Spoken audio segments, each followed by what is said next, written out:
예, 다 같이 우리 2월 26일, 2월 마지막 주일 우리 하나님 말씀 함께 살펴가도록 하겠습니다. 오늘 민수기 이제 두 번째 시간이고요. 6장에서 10장까지 약속의 땅을 향한 출발 준비 두 번째 시간 함께 나누도록 하겠습니다.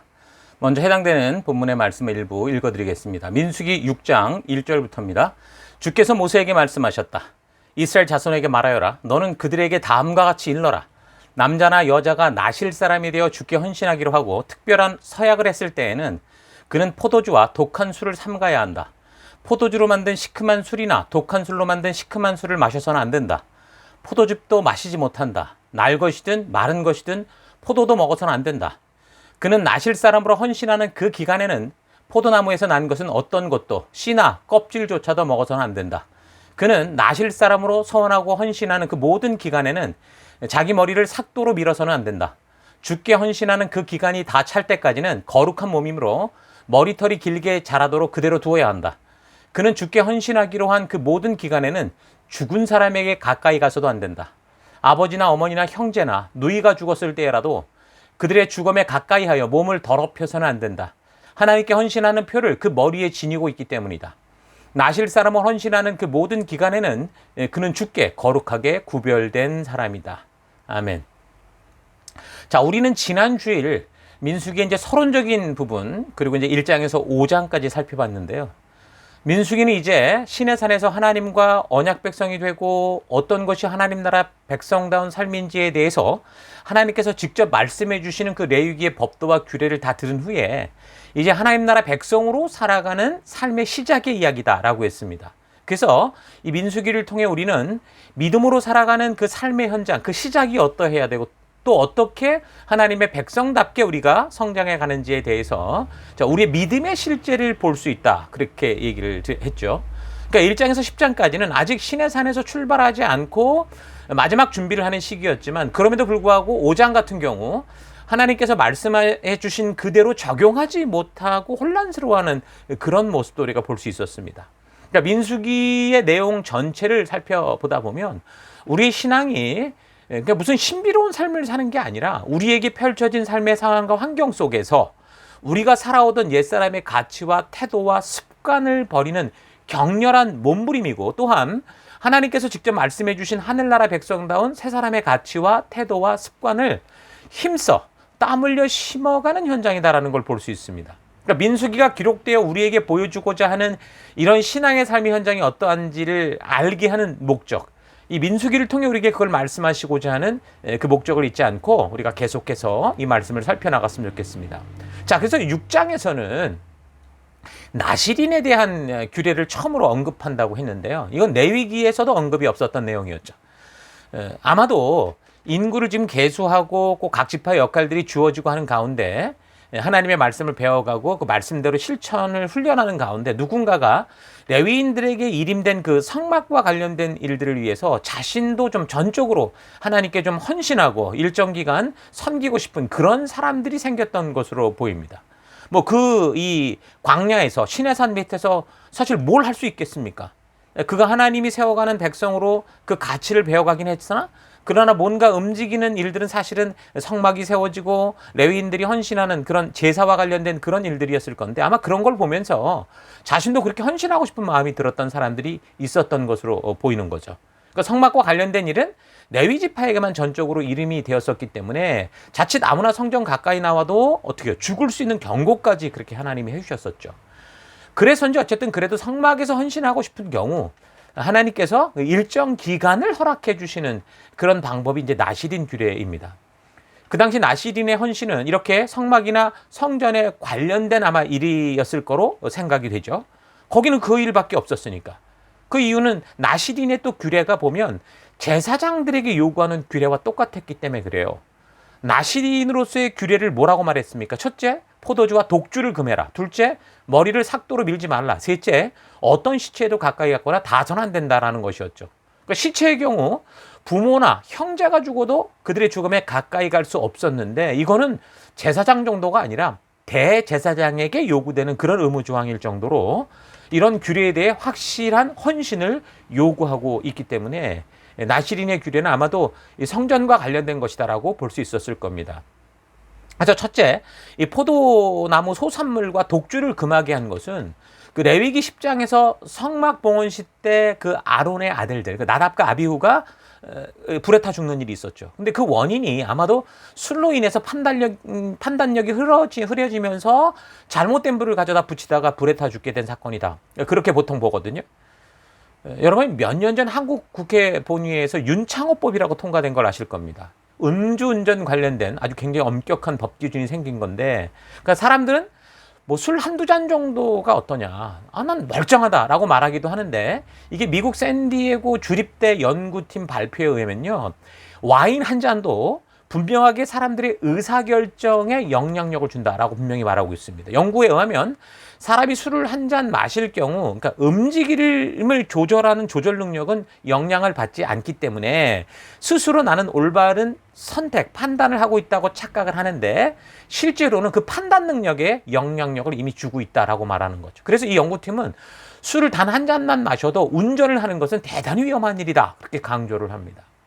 그럼 잠언에서도요, 술로 인한 이런 판단 능력에 영향력을 주는 것에 대해서 계속 경고하고 있습니다.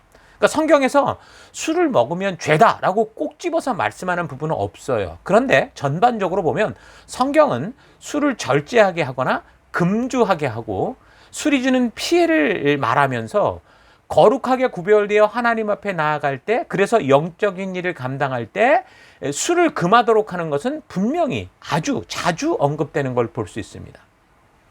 그런데 포도주를 권하는 이 경우도 있었어요. 지금 보면은 술이 만들어내는 피해에 대해서 이 화면에 보듯이 많은 구절에서 이걸 금하고 있는데 포도주를 권하는 경우가 있었다라는 거죠. 그건 언제입니까? 그거는 신약에서 바울이 디모데에게 약처럼 활용하라고 할 때 이거나, 아니면 잠언서를 보면 그러니까 십자가형 같이 빨리 죽지도 못하고 지속적인 큰 고통을 오랜 시간 동안 받으면서 죽게 되는 사람들, 뭐 전장에서 큰 상처를 입고 죽어가는 그런 사람들의 고통을 덜 느끼려고 할 때 사용해라 라는 경우가 있습니다. 여러분 옛날 영화를 보면 그렇잖아요. 전장에서 큰 상처를 입어서 치료를 하게 되는 경우라든가, 뭐 화살이 박혔든 총알을 제거할 때라든가 이런 거 보면 그냥 그곳에는 지금 아무 의료 도구가 없을 때, 마취 도구 이런 게 없을 때 어떻게 했어요? 마치 마취용처럼 그 술을, 아주 독한 술을 먹어서 그거를 참아낼 수 있도록 하는 경우, 아주 기절을 시켜버리는 그런 경우를 여러분 봤을 겁니다. 그런 경우라는 거죠.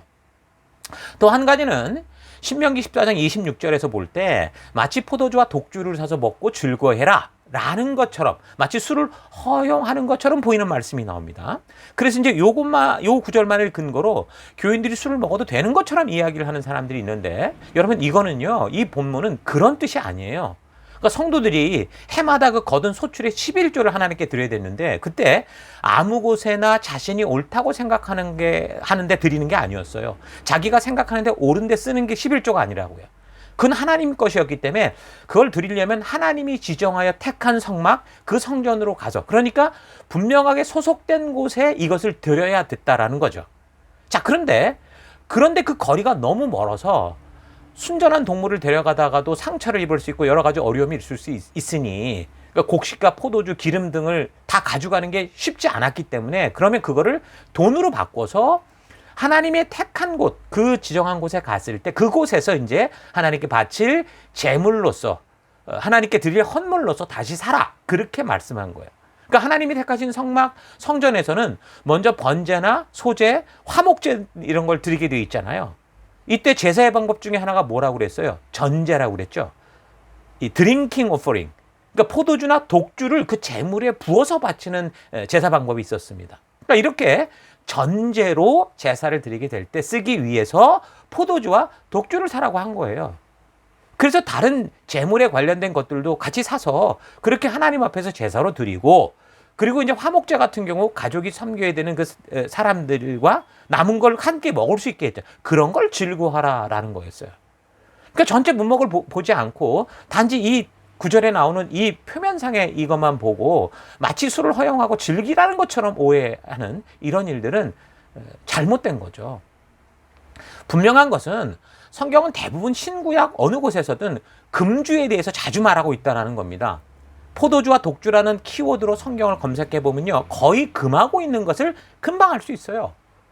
성도로서 살아가는 것은 거룩하게 구별된 하나님의 자녀로 영적인 일들을 감당하며 살아가는 겁니다. 다시 말해서 말씀대로의 절제와 순종을 통해서 신중한 판단력과 그 깨어있는 영성으로 부르심이 합당한 삶, 헌신에 합당한 삶을 살아가야 되는 거죠. 그래서 여기서 굳이 다 거룩하게 구별되었음에도 더더욱 하나님께 헌신되어 살고자 하는 이 나실인들에게 거룩한 부르심 속에 더욱더 거룩한 태도를 원하시는 하나님의 의도를 우리가 분명히 알아야 되는 거예요. 그래서 하나님 앞에 헌신할 때 더 많은 규정들이 있을 수 있을 건데 다른 어떤 율법적 규례를 강조하기보다 그중에 가장 첫 번째 특별히 술과 관련된 것을 금하게 하셨던 이 하나님의 의도를 그래서 우리가 잘 알아야 되는 거죠. 그래야 신약에 와서 그 고린도 교회에서도 생긴 그 우상에게 바쳐진 고기를 먹냐 아니냐 이런 문제를 다루던 사도 바울이 왜 그렇게 권고를 했는가 그 의도도 우리가 바르게 이해할 수 있고요. 그래서 성도들이 어느 시대를 살아가던 성도로서 술에 대해 어떻게 행동해야 될지 성령께서 분명하게 깨닫게 해주는 음성을 우리가 들을 수 있습니다. 뭔가 불편한 게 들려오니까 자꾸 그것이 아니라고 변명하려고 사실 그러려는 마음들이 많잖아요. 여러분 우리 교회에서도요 매년 리더로 섬기기를 원하는 분들은 스스로 헌신서약서를 작성하게 하는데요. 그 안에 여러 가지 리더로서 세속과 타협하지 않고 하나님께서 주신 이 사명에만 집중하며 나아갈 것을 결단하고 약속하게 하는 내용들이 있습니다. 이미 모든 성도가 세상에서 구별돼서 거룩히 됐지만 지금 하나님의 이름으로 섬기는 일을 그런 일을 하는 경우 더더욱 세속의 가치로부터 구별되고 거룩하게 분별된 삶을 살 것을 하나님께서 필요로 하시기 때문에 그렇습니다. 우리가 때로는 지키지 못할 수 있으나 이런 분명한 약속이 있어야 우리가 그 약속으로 되돌아올 수 있는 거예요. 자, 두 번째는 머리를 깎지 말라고 그런 건데요. 그 당시 이집트나 뭐 여러 나라에서 이방신 제사장들을 보면 뭔가 특별하게 보여야 되고 사람들에게 뭔가 분별되는 어떤 그런 뭔가 자기들은 다른 어떤 차원인 거를 증명하기 위해서 뭔가 겉으로 이상한 짓들을 많이 했죠. 머리를 면도해서 별로 일상적이지 않은 대머리로 완전히 백구로 만들어 버린다든가 눈썹을 밀어버린다든가 이런 식으로 뭔가 자기들은 인간과 다른 존재인 것처럼 드러내려고 했던 행동들.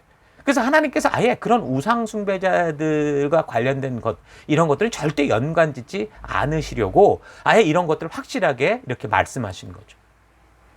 자, 그렇게 보면 저들은 깎아대지만 하나님은 반대로 기르라고 하는 거예요. 뭐 그렇다고 해서 뭐 만약 평생 길러라 이런 얘기를 하는 건 아니고요. 도저히 활동조차 할 수 없는 그런 상황이 되라라는 게 아니라 물론 머리를 기르는 것이 기본이기는 해도 전혀 깎지 말라는 게 아니에요. 이 의도는 세상을 닮지 말라는 것이니까. 세상의 우상을 섬기는 자들이 그렇게 했듯이 삭도, 면도칼을 이용해서 백구로 만들고 대머리 형태로 뭔가 이상한 그 귀신 같은 귀신머리 같이 해가지고서 의도적으로 그렇게 그 세상과 뭔가 달라질 것처럼 보이는 그런 짓들을 하지 말라. 이렇게 추정해 볼 수 있는 거죠.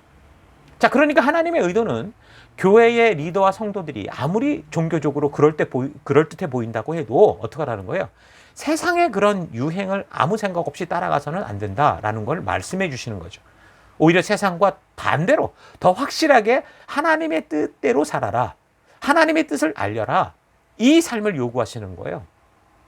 우상 종교는 사람이 보기만 해도 막 주눅이 들게 하는 뭔가 막 튀어나올 것 같고 정말 뭐 좀 그 안에 뭐가 있는 것 같이 아주 웅장한 그런 신비한 건물들을 만들거나 그 종교적으로 행사를 주도하는 사람들은 일반 사람들과 다르게 보이려고 뭔가 접신 상태야. 뭐 신과 통하는 뭐가 있는 것처럼 보이려고 뭐 특별한 옷을 입거나 특별한 뭐 화장을 하거나 이상한 주문 것들을 뭐 중얼거리거나 이런 식으로 해서 뭐예요? 사람들을 미혹하려고 하죠. 그래서 사람들은 얼핏 볼 때 그렇게 뭔가 굉장히 웅장하고 신비해 보이는 그런 것에 속죠. 그래서 뭔가 저게 뭐가 있다. 이렇게 생각을 하는 겁니다.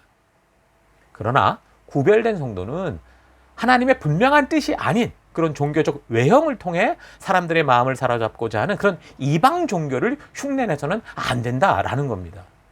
하나님과 사람 사이의 중보자는 오직 예수 그리스도 한 분뿐이시고 그리고 서로 인격적 관계로 우리를 이끄시지 목사가, 헌신자가, 나실인이, 리더가 무슨 사제나 무당 같은 그런 존재가 돼서는 절대 안 된다. 이걸 분명하게 구별시키는 거죠. 자, 셋째는 시체에 닿지 않도록 하는 것이었죠.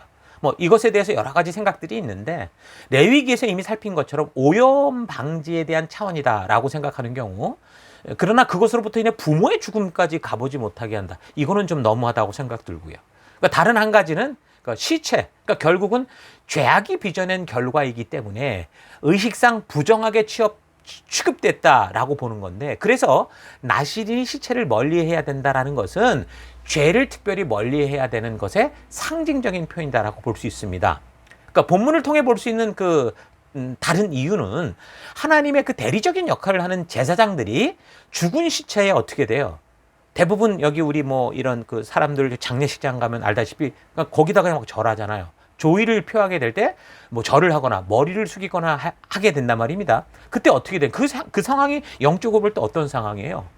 그 죽은 사람은 이미 그곳을 떠나 없는데 하나님의 형상을 닮은 인간들이 결국 아무것도 없는 그 죽은 시체 앞에서 절을 하는 꼴이잖아요. 그 얘기는 뭐냐? 거기에 그 사람의 영혼, 그 사람의 존재는 없는데 그럼 누가 있다는? 귀신들이, 사탄이 거기 있다라는 거죠. 그렇기 때문에 이런 것들을 금하게 하신다라고 이렇게 보는 게 좀 타당성 있어 보입니다. 그러니까 죽은 자의 영혼은 이미 죽는 순간 하늘에 정해진 곳으로 가게 돼 있고 그곳에 머물러서 마지막 심판의 때까지 있게 되는데 사람들은 그걸 모르니까 마치 구중 어디를 떠돌아다닌다 그러면서 제사상을 차려놓으면 그때 먹으러 온다 이런 식으로 뭔가 이상한 거짓된 그런 이 풍습이 심어졌기 때문에 오랫동안 사탄이 거짓말 쳐놓은 게 진짜처럼 이 세상 속의 문화를 주도하고 있기 때문에 거기에 대고 절하고 제사상을 차리고 그러는 거죠. 여러분, 그런 제사상에는요, 조상이 아니라 귀신들이 장난을 치고 있는 거기 때문에 비록 조상이라고 해도 제사상에 절하는 그런 일들은요 절대로 해서는 안 되는 거예요. 내 부모라고 해도 꼭 그 절만이 내 부모를 존경하고 사랑하는 걸 표현하는 건 아니잖아요. 오히려 영적으로 볼 때 이건 좀 더 심각한 그런 영적인 타격을 입을 수 있다는 걸 안다면 우리가 내 어머니, 내 부모를 사랑하는 그 표현은 얼마든지 다른 방법으로도 할 수 있게 되는 거죠. 그러니까 애통과 이별의 아픔을 슬퍼하지 말아라. 그걸 말하는 게 아니라 사명자들이 할 일은 죽어질 것. 어쩔 수 없는 그런 일들에 집중하지 말고 어떤 상황 속에서도 지금 하나님이 우리에게 주신 그 생명을 살리는 사역에 더 집중해야 된다라는 걸 말씀해 주시는 거예요. 예수님께서도 누가복음 9장 60절에서 뭐라고 말합니까? 부모의 장례를 허락해달라는 그 제자에게 뭐라고 그랬냐면 죽은 사람의 장례는 영적으로 죽은 사람들이 하게 버려두고 너는 가서 하나님 나라를 전파하라. 그렇게 말씀하시는 거예요. 그러니까 이렇게 거룩하게 구별되어 헌신하는 사람들, 성도의 삶은 하나님 나라의 일이다라는 걸 분명하게 말씀해 주시는 거죠. 그러니까 이런 나시린의 이 세 가지 규례를 보면 하나님의 이름으로 일하는 사람은 분명 이 세속에서 사는 사람과 어떻게 돼요? 확연하게 구별되겠죠. 또한 교회에서조차도 어떻게 보면 너무 원리주의자처럼 보일 수도 있어요. 어떻게 보면 좀 유별나게 티나는 그런 삶을 사는 것처럼 보일 수 있다라는 거예요. 그래서 오늘날 성도들이 하나님의 백성답게 말씀의 가치를 따라 정말 순종하며 살려고 하면 세상의 친구들이 유별나다고 이상하게 보고 유별나게 티나는 삶을 산다고 생각하고 싫어하고 그것이 바로 나시린 하나님의 백성답게 살겠다고 한 거룩한 결단된 성도의 모습인데도 자꾸 저항감을 주게 만들죠. 다만 말씀대로 살고자 하다가 듣는 그런 비난.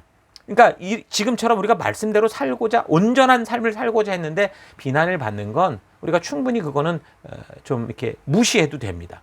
그런데 정말 우리가 말씀답게 살지 못했기 때문에 먹는 욕, 비난은요, 오히려 하나님의 영광을 가리는 거기 때문에 우리가 이런 부분들은 잘 분별할 필요가 있는 거겠죠. 자, 민수기에서 나시린은 스스로 헌신하는 그런 경우지만 나중에 이제 역사적으로 보면요, 부모에 의해서 또는 하나님께서 직접 지정하셔서 헌신의 자리로 나오게 하는 경우가 있습니다. 예를 들면 삼손이나 또 세례 요한과 같이 하나님께서 직접 예비하시는 경우도 있어요. 또는 사무엘처럼 어머니 한나에 의해서 작정되고 드려지는 경우도 있습니다. 그러니까 자신의 인생을 다른 사람이 마음대로 할 수 있다라는 게 아니라 하나님은 여러 가지 방법으로 우리를 부르시고 우리를 인도하신다라는 거죠. 그래서 이런 경우 삼손의 예를 보면요, 하나님이 그를 불렀고 예정하였다고 해도 이 본인이 순종의 의지가 없으면 아무런 소용이 없다라는 걸 알 수 있어요. 여러분, 삼손의 힘이 어디서 나왔습니까? 자르지 않은 머리카락? 아닙니다. 머리카락에서 나온 게 아니고요. 바로 자르지 않는 순종에서 나온 거예요. 그래서 하나님이 우리 각자를 구원하여 거룩한 사명으로 부르실 수 있는데 각 개인의 온전한 순종, 말씀들의 순종의 응답이 없이는 하나님께서 일방적으로 강권적인 역사를 통해 억지로 그 사람을 사명의 길, 구원의 길로 걷게 하시지 않는다라는 건 확실한 거예요. 신약에서 우리는 하나님께서 우리 모두를 뭐라고 불렀습니까? 택하신 족속이요, 왕같은 제사장이요, 거룩한 나라요. 택하신 족속이라고 그랬어요. 그래서 하나님의 소유된 백성이다라고 분명하게 말씀하고 있는데 그런 걸 보면 그 택했다라는 말만 가지고도 우리는 나시린처럼 부름받은 그런 존재다라는 것도 알 수 있겠죠. 나를 구원하여 하나님 나라 백성의 자리로 우리를 초대하셨고 불렀다라는 거예요. 우린 부름받은 자예요. 그렇다면 우리가 이 사실을 잊지 말고 지금 하나님의 부르심에 응답하여 살아가야 될 나시린과 같은 이 성경이 지금 보여주고 있는 이 부르심에 맞는 성도가 돼서 하나님의 진심을 열방에 알게 하는 그런 믿음의 삶을 살아가는 우리가 돼야 되겠죠. 자, 이런 사실 잊지 마시고 부르심에 합당한 길을 걷는 여러분과 제가 되기를 바랍니다. 자, 계속해서 7장에서 9장까지는요. 제가 7장은 89절이나 되는 분량인데 거기에 이제 각 12지파의 우두머리들이 속죄제물과 화목제물을 드리는 일이 나와요. 그리고 이제 8장은 레위인들을 정결케 하는 일이 나옵니다. 그러니까 7장의 경우를 성막이 완성이 되는 출애굽 두 번째 해 1월 1일로 보는 경우도 있는데 2절을 보면 알 수 있듯이 인구 조사를 할 때 아론을 도왔던 사람들, 그러니까 지도자요, 어른이요, 각 지파의 우두머리들이 예물을 바쳤다라고 하는 걸 봐서는 성막이 완성된 1월 1일이 아니라 그 2월 1일부터 실시된 인구조사 이후 뭔가 출정식에 앞둔 어느 때다라는 걸 확실하게 우리가 알 수 있습니다. 7장을 보면 하나님 앞에 속죄제와 화목제를 드리는 똑같은 단락이 각 지파수대로 12번이 반복이 돼요. 그러니까 우리가 읽는 입장에서는 또 다 다른 게 아니라 다 똑같은 거를 그 이름만 바꿔서 왜 반복할까 싶지만 이거는요, 각 족속 하나하나 그냥 대충 이러면 돼 라고 그냥 넘어가는 식으로 취급하지 않고 한 족속마다, 한 사람마다 참으로 신중하게 하나님께 온전하게 헌신해야 된다라는 것을 말해주고 있다는 걸 알 수 있습니다. 하나님 앞에서는 한 사람도 열애가 없다라는 것을 확실하게 보여주는 그런 말씀이다라고 볼 수 있죠. 그래서 저는 이 장을 볼 때 마치 이제 모든 준비를 마치고 파워 스위치를 하나하나 12족속의 파워 스위치를 하나씩 키는 것처럼 생각이 들어요. 각자 위치에서 드디어 이제 약속의 땅으로 나아갈 엔진을 거는 거예요. 여러분, 배는 항구에 정박해 두려고 만든 게 아니잖아요. 드넓은 대양을 항해하기 위해 만든 거 아닙니까? 성도도 그래요. 늘 하나님의 그런 안전한 항구에, 신의 산에만 머물고 교회만 정박하려고 하지 말고 이 어둠을 향해 우리 세상 속을 향해 나아가야 돼요. 이미 그렇게 우리 살 수 있도록 그 구조가 되어졌어요. 그래서 세상의 대항을 향해 나갈 그 엔진을 켜고 바른 방향을 잡고 바른 방법을 알아가야 되는 거예요. 자, 8장에서는 모든 족속들 앞에서 레위 지파를 이제 하나님 앞에 구별된 지파로 세우고 그 중에 이제 아론과 그의 아들들은 성막에서 일할 수 있는 제사장 집안으로 이렇게 세우는 걸 볼 수 있습니다. 자, 이스라엘 백성들이 그렇게 준비를 하고요. 9장에는 유월절을 기념하는 일이 나오는데 시기적으로 볼 때 이게 보면 1월 14일에 지키도록 돼 있잖아요. 그러니까 9장은 사실 민수기 1장보다 그렇게 보면 먼저 나와야 되는 거예요. 근데 여기서는 또 뒤에 나온 걸 볼 때 시간이 섞인 게 아니고 거기 보면 첫 유월절 때 여러 가지 사정으로 그 유월절을 지키지 못한 사람들이 있었어요. 그래서 그들을 향해서 그 다음 달인 2월 14일에 지킬 수 있는 방법을 말해주는 거거든요. 그래서 9장이 꼭 민수기 1장보다 앞서 있는 거다 그렇게 주장하기보다 그래서 지금 7장, 8장에서 벌어지고 있는 일과 병행하는 두 번째 유월절을 지키는 시기다라고 보는 게 성경의 흐름상 잘 맞다고 볼 수 있어요. 자, 어찌됐든 중요한 것은 우리도 하나님의 일을 할 때 어떻게, 예를 들어서 1대1과 같이 사람을 세우는 그런 일을 할 때, 셀 모임을 할 때 부득이하게 약속을 지킬 수 없는 상황이 오게 될 수도 있겠죠. 그러면 어떡하라는 거예요? 그냥 다음 주에 하자. 그렇게 기회로 넘겨버리는 게 아니라 반드시 그 약속이 취소된 날로부터 가장 가까운 때에, 가능한 때에 반드시 하지 못하는 것을 감당하는 그런 태도가 중요하다는 거예요. 여러분, 한 번 제끼고 두 번 제끼면 한 달이 그냥 지나가는 거예요. 그러면 모든 걸 다 까먹는다고요. 이런 사실 잊지 마시고 우리도 이런 성경에 보여주는 이런 일들을 통해서 우리가 맡은 사명을 감당할 때 어떻게 해야 되는구나 라는 거 잘 알고 지나갔습니다. 이게 상식 아닙니까? 여러분 회사에서도 어떤 일을 사장이 하라고 그랬는데 그걸 못했다고 생각해 보세요. 너무 바빠서 못했어요. 그러면 다음 달로 넘깁니까? 아니에요. 다른 걸 못해도 가장 먼저 바쁜 시기에 지나면 그걸 먼저 해내가는 게 기본 상식이잖아요. 그러니까 성경은 우리에게 이상한 걸 요구하는 게 아니라 그냥 우리의 영적인 삶도 상식적인 삶 안에서 살아간다면 건강할 수 있다는 걸 보여주고 있는 거죠. 자, 15절부터는 그렇게 하나님과 바른 교통함이 있는 성막이 어떤 역할을 했는지를 말해줍니다. 사람들의 바른 순종의 삶이 있을 때 하나님은 하나님의 임재의 상징인 성막 가운데 함께하고 계신 걸 확실하게 알게 해주셨고요. 또한 하나님의 살아있는 인도의 상징인 구름기둥과 불기둥을 통해 그 하나님 나라 백성들을 직접 인도하셨다라는 것. 이걸 이제 크게 개략적으로 이제 설명하고 보여줍니다. 자, 그리고 이제 10장 드디어 이제 약속의 땅으로 움직이기 시작하는 이야기죠. 10장에서는 먼저 나팔을 통해서 공동체들끼리 소통하는 방법을 알려주십니다. 바른 소통 방법은 뭐였냐면 서로 미리 약속한 것을 기억하고 그대로 지켜가는 거예요. 여러분 사람들과의 바른 소통의 방법은 뭡니까? 서로 약속한 것을 바르게 지키는 거. 그게 최고의 소통 방법이에요. 군대에서도 적군에게 만약 적군 속에 들어가서 작전을 수행한다고 할 때 여러분 일일이 우리가 소통할 수 없기 때문에 어떡합니까? 미리 서로 약속하고 하기로 했던 그런 계획과 작전을 따라 그대로 행하는 거. 그게 그 일을 성공시키는 거잖아요. 그 하나님과의 바른 소통 방법도 그래요. 우리가 이 땅을 살아갈 때 하나님이 이 시내산에서 우리와 약속한 그 가치와 그 방법과 그 하나님이 주신 길을 그대로 지켜가는 거예요. 그러니까 하나님의 나팔 소리는 뭘까요? 결국 약속인 거예요. 말씀인 거예요. 언약인 거예요. 그래서 하나님은 약속하신 것을 신실하게 지키시는데 당신이 먼저 그 일을 지켜가시는데 사람들이 하나님과의 약속과 언약이 무엇인지를 몰라서 그 약속을 지키지 않으면 어떻게 돼요? 소통에 실패하는 거예요. 우리가 저기서 만나자고 그랬는데 거기가 어딘지 모르면 어떻게 만날 수 있어요? 이런 거죠. 하나님의 말씀인 성경과 역사를 통해 하나님의 그래서 의도를 바르게 알아야 되고 그 시내산 언약을 통해 하나님이 직접 전해주신 법도와 규례, 언약과 약속이 담긴 하나님의 뜻을 온전히 알고 그리고 행하는 그런 우리가 되어야 되는 거예요.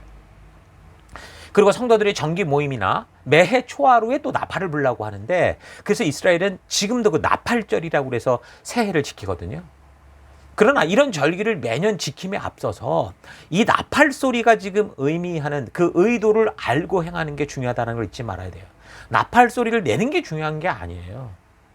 하나님이 들으시고 하나님도 기억하게 하시는 이 나팔 소리란 뭐예요? 언약, 약속, 그 말씀대로 순종하는 거다라는 사실이죠.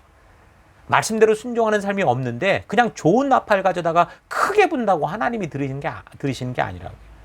결국 성도들의 모든 삶은 하나님이 말씀하신 그 기준, 그 말씀의 다림줄을 따라 그 약속을 따라 그 법도와 율례를 주신 의도를 따라 살아가느냐, 그게 바로 바른 길이 결정되는 거예요.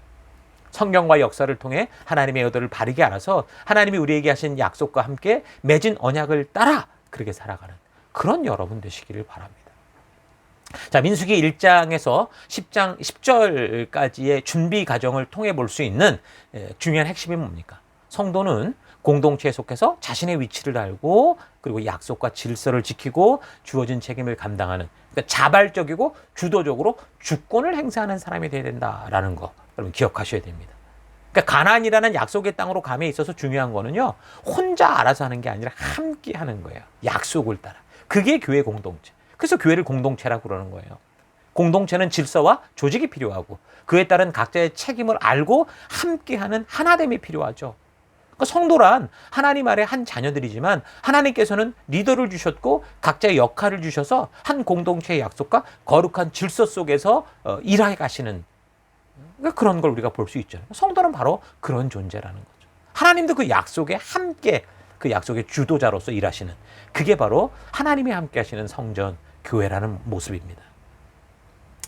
자, 여기 이제 10장 10절까지가 시내산에서 하나님께서 그 백성들을 사명의 땅으로 인도하기 전에 준비를 마치는 내용인데, 항상 말하지만 우리는 성도로서 계속해서 이 출애굽의 전 과정을 통해서 이런 이 한 부분마다 이 여정의 그 목적들을 우리가 볼 수 있어야 되는 거예요.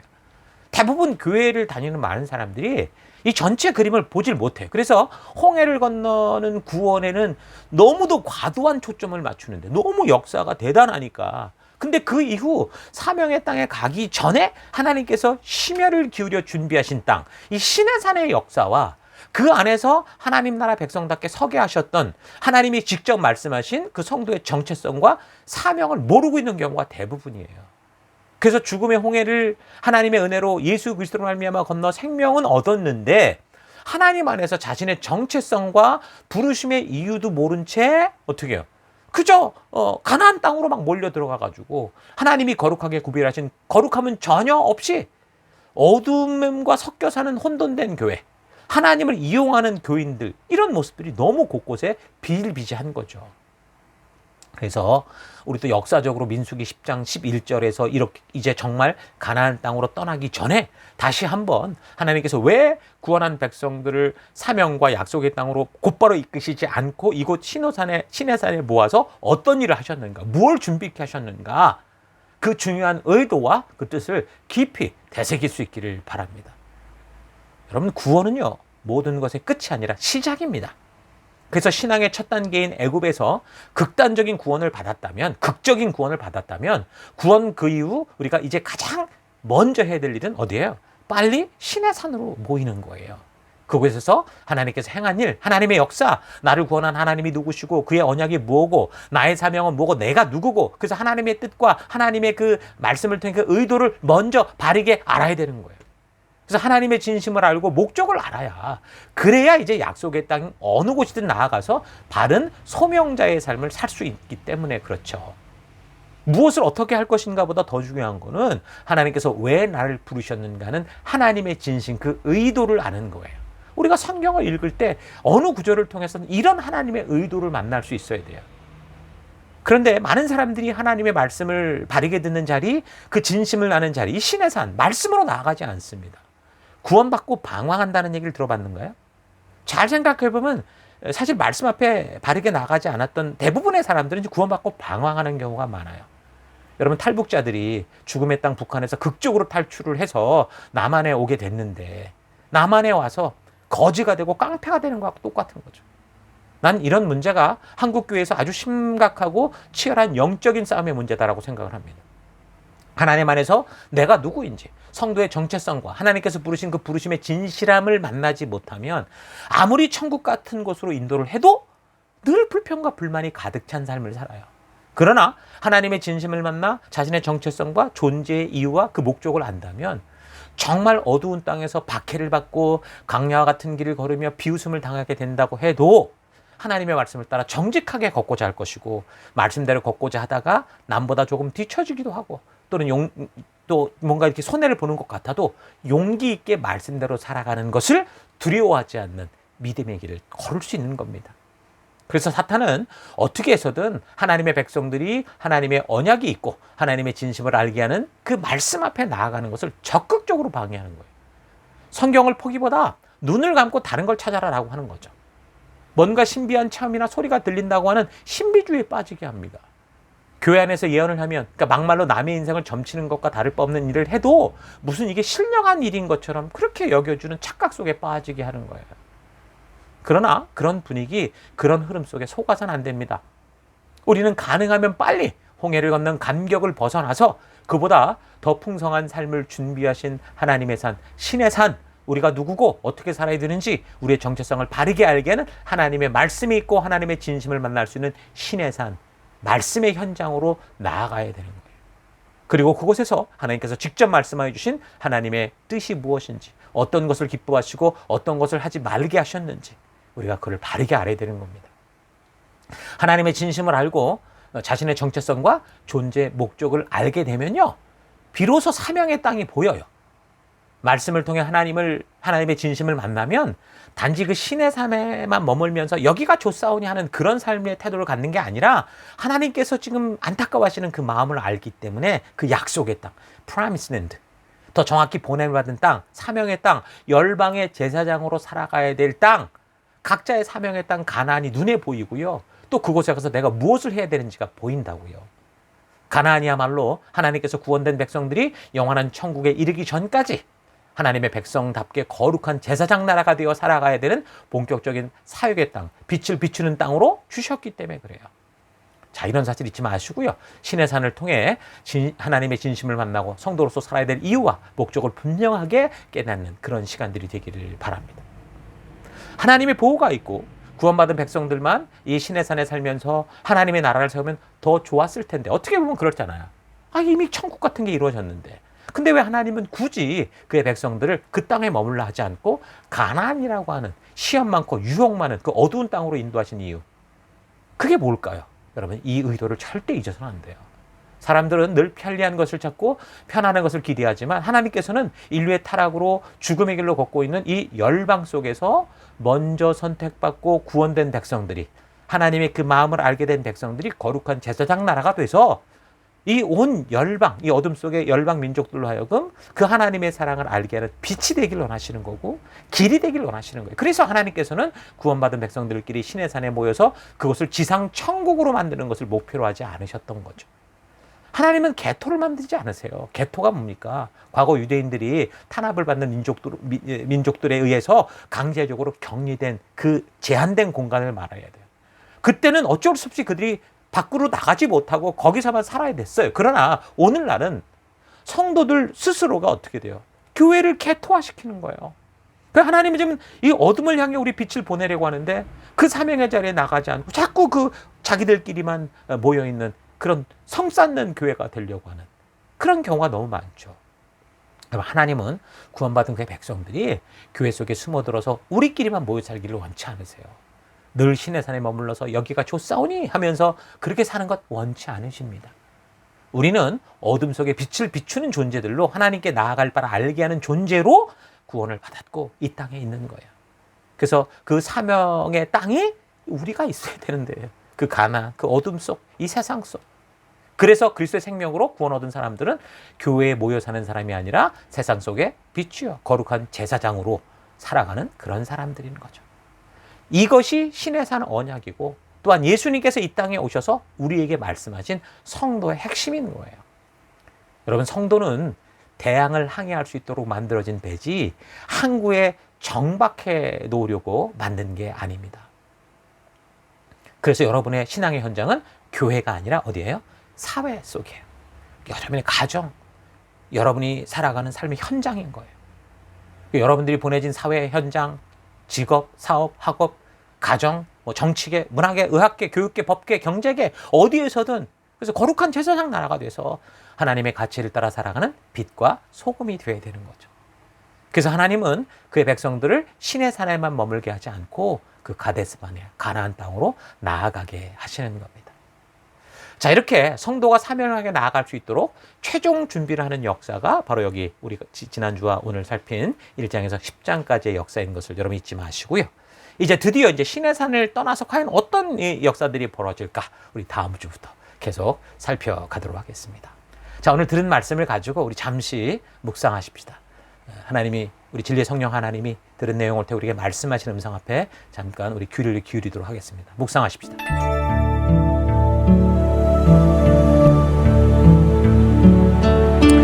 민수기를 통해 보는 광야의 여정은 비로소 천국의 주인의식을 가질 수 있게 하는 성장의 과정입니다. 그동안 익숙했던 자신의 그 가치와 옛 습관을 버리고 하나님의 말씀대로 천국 백성답게 되어가는 성장의 과정이죠. 우리의 신앙의 삶이란 내가 원하는 것을 이루는 게 아니고요. 우리가 과거의 습관과 태도, 내가 즐기던 것을 버리고 하나님의 뜻을 따라 변화되는 것입니다. 왜 이전에 없던 갈등이 지금은 생겨나서 속을 태우고 있습니까?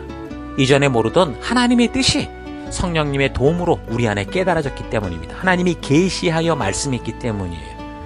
마음의 갈등을 일으키는 것이 죄가 아니라 하나님의 뜻이 아닌 나의 생각과 느낌, 과거의 습관을 그래서 끝까지 고집하는 게 죄라는 거죠. 하나님의 말씀을 제대로 알아야 여러분 갈등을 이겨갈 수 있습니다. 갈등을 일으킨다는 것은 어떤 것이 진실이고 진리인지 아직 확실하지 않다는 거죠. 사람의 말, 목사의 말이 아니라 성경 말씀, 그 말씀 속에 있는 하나님의 진심을 만난 우리가 되어야 갈등을 이길 수 있습니다. 믿음으로 살아갈 때 실패를 두려워하지 마세요. 완전하게 배우겠다고 아무것도 하지 않는 게 더 큰 문제입니다. 우린 실패로부터 배울 수 있도록 하나님이 그렇게 우리를 만드셨어요. 하나님은 우리가 만든 실패를 사용하셔서 하나님의 바른 의도를 알게 하고 바른 성장의 길로 성장해 갈 수 있도록 단단하게 하십니다. 여러분의 실패는 여러분을 실패자라고 말하는 게 아니라 이제 너가 바른 길로 가고 있구나라고 하나님이 기뻐하시는 일일 수 있어요. 실패가 목적이 아니라 바른 길로 나아가고자 하는 그런 실패들을 그래서 두려워하지 말라는 거예요. 여러분 혹시 실패자처럼 느끼십니까? 여러분 절대 속지 마십시오. 여러분 실패자가 아닙니다.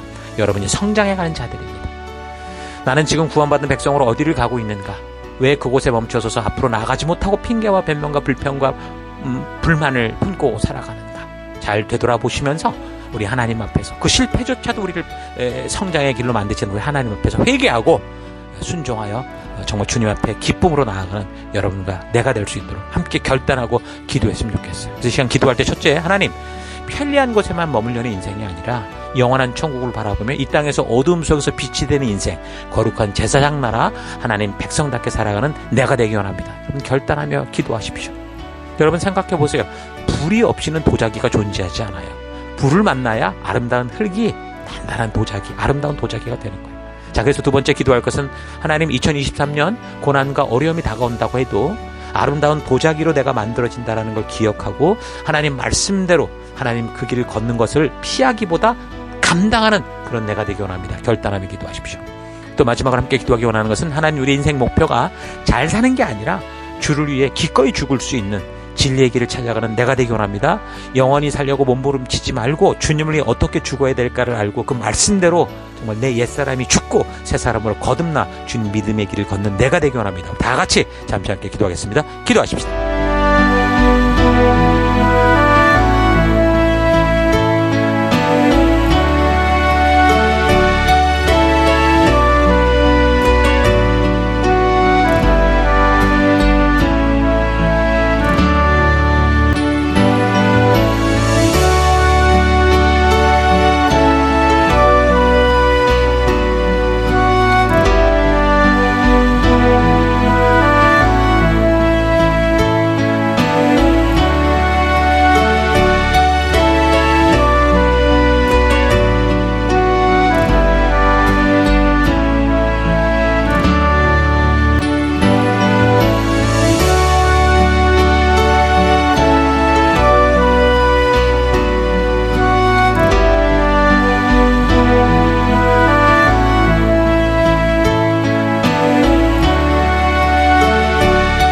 사랑의 하나님, 오늘 우리가 시내산에서 이제 출발 준비를 하는 우리 그 하나님의 성도의 모습들을 보았습니다. 남의 모습이 아니라 바로 나의 모습인데 하나님 이 한 구절 구절을 통해 우리에게 말씀하시는 성도로서의 준비된 마음들을 깨닫게 하여 주옵소서. 그래서 하나님 이제 주의 말씀을 알게 될 때 편리한 곳에 그냥 머물려고 하는 인생이 아니라 하나님이 이끄시는 영원한 천국을 바라보며 이 땅에서 그 어둠 속에 하나님 빛을 들고 기꺼이 들어가는 그런 거룩한 열방의 제사장 된 내가 되기 원합니다. 하나님, 그래서 2023년 우리가 이 땅을 살아갈 때 고난과 어려움이 올 수 있지만 그것은 우리를 파괴하려는 게 아니라 아름다운 도자기로 만들어가는 하나님의 손길이다라는 거 잊지 않고 그것을 피하기보다 기꺼이 감당하는 우리가 될 수 있도록 역사해 주옵소서. 그래서 하나님이 2023년을 살아가는 동안 우연을 믿거나 운명을 믿거나 요행을 바라는 그런 인생이 아니라 하나님 나라는 우연이나 운명이 아니라 다만 우리를 사랑하는 하나님의 섭리가 있고 그 섭리를 따라가는 순종의 삶이다라는 거 잊지 않고 그 길을 걷는 우리가 되길 원합니다. 우리의 인생 목표가 그래서 잘 사는 게 아니라 하나님 우리 주님의 영광을 위해 기꺼이 내가 죽을 수 있는, 그래서 나의 죽음으로 영원한 주의 뜻이 이루어질 수 있는 하나님 그런 길 걷기 원합니다. 그래서 하나님 돈을 위해 명예를 위해 살다가 죽는 그런 인생이 아니라 주님의 영광을 위해 돈을 쓰고 명예를 쓰고 하나님 내게 주신 모든 것들을 쓰다 다 쓰고 죽는 그런 우리가 되게 하여 주옵소서. 이 한 주간도 그런 믿음의 길을 걷는 우리가 될 수 있도록 인도하시고 함께 하신 하나님 감사드리고 예수님 이름으로 기도했습니다.